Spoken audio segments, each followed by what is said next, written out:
అందరికీ నమస్కారం. ఈరోజు మనం తెలుసుకోబోయే మంత్రం ఓం పంచతన్మాత్రా సాయకాయై నమః. ఈ మంత్రం శ్రీ లలితా సహస్రనామాలలోనిది. ఈ మంత్రం జపించటం వలన ఫలితం ఎలా ఉంటుందో తెలుసుకుందాం. మంత్ర ప్రయోగం మరియు ఫలితం. ఈ మంత్రాన్ని 27 రోజులపాటు రోజూ 100 సార్లు జపిస్తే చెవుడు, చర్మరోగాలు తగ్గుతాయి. 41 రోజులపాటు 100 సార్లు జపిస్తే కంటి సమస్యలు తొలగుతాయి.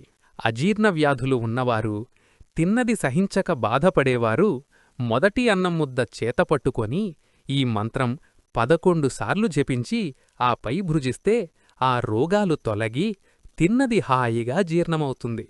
వికారం తగ్గుతుంది. తరచూ దుఃఖం పొందేవారు రోజూ 14 సార్లు ఈ మంత్రాన్ని జపిస్తే దుఃఖం తొలగి సుఖం లభిస్తుంది. అందరూ జపిస్తారని ఆశిస్తున్నాను. శ్రీమాత్రే నమః.